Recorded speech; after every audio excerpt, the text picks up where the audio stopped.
Ayun, magandang hapon na po sa inyong lahat mga kabayan. Linggo pa rin, ika-10 araw sa buwan ng Nobyembre. Ang oras na po natin ay 12:52 ng medyo kumukulimlim na hapon. Kasalukuyan ay binabaybay natin itong Crisanto M. de los Reyes Avenue. Astig.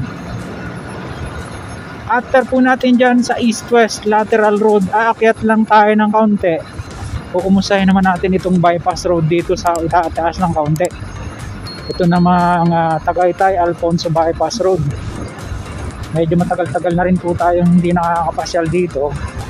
Ano na kaya yung mga latest development dito. Nung nakaraan nakita natin yung mga tulay pinalalaparan, no.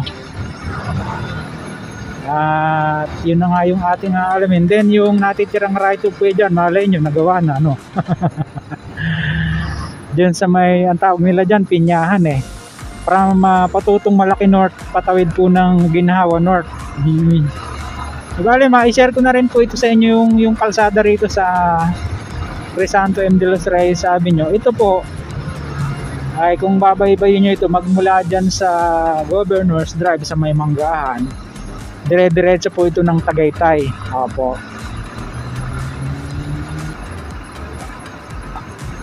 Ayan, highway boundary. Kakanan tayo dito sa Tagaytay Alfonso bypass road. May ginagawa sa gilid.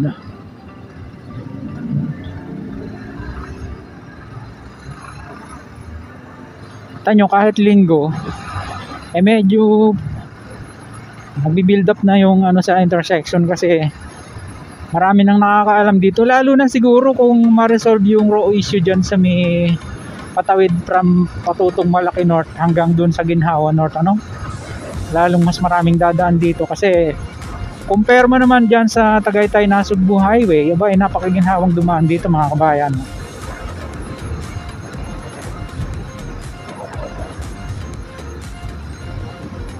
Isa ito sa tulay na ginagawa dito. Ayan,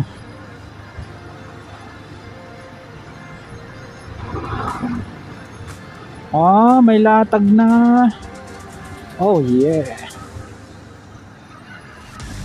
Ayan,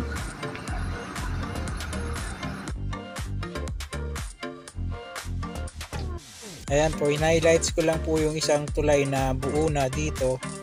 Ito po ang kuha na to, heading po ito papunta ng Aguinaldo Highway. Yung pasalubong po yung ating video, At mamaya kukuhanan din po natin yan ng heading naman papunta ng Alfonso dyan sa Tagaytay Mendez Road. Ayan, konting-konti na lang, yung pinakang tulay niya samentado na. At siguro pag nadugsong na yung pinakang semento ng kalsada niya sa magkabila, ready na rin po yung padaanan.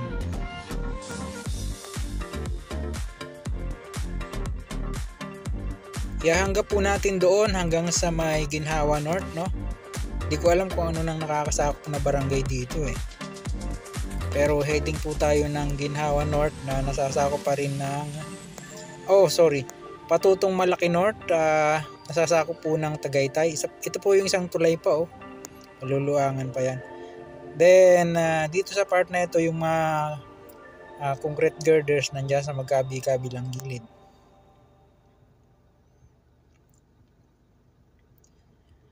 Tapos tatawid po tayo dito sa Tagaytay Mendez Road at dediretsuhin po natin dun sa kadugsong niya,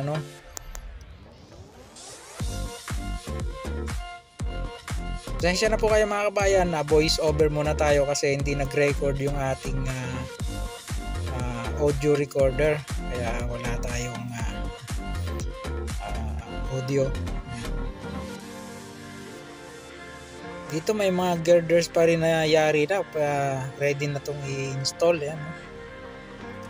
Antabay lang po mga kabayan, kuha tayo ng aerial shot dito sa lugar, dito nga po sa right of way issue. Here we go.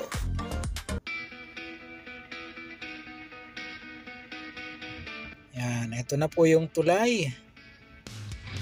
Then, heading po yan papunta ng Alfonso. Patawid po muna tayo ng Ginhawa North.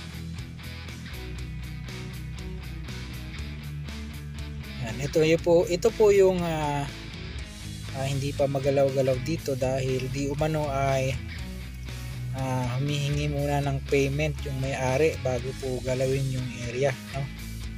Yan na lang yung natitira mga kabayan, at pag yan po ay nabungkal na, dire-diretso na po yung biyahe natin hanggang dyan sa Alfonso, Cavite.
Ayan po, inangat na natin tong ating laruan.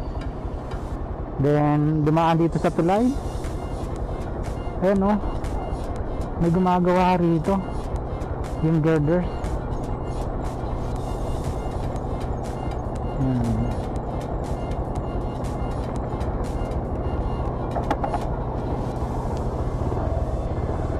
Ayun, samantalang tayo ay pabalik na, no.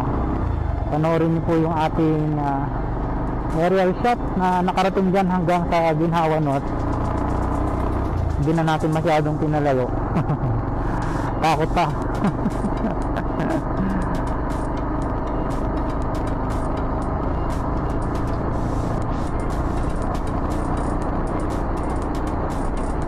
As usual, yun pa rin yung issue, no? Yung right of way dito medyo matagal-tagal pa. Sabi nung last time na nag-comment sa atin ay gusto raw nung may-ari ay payment first bago gawin or galawin yung area, kaya ganun.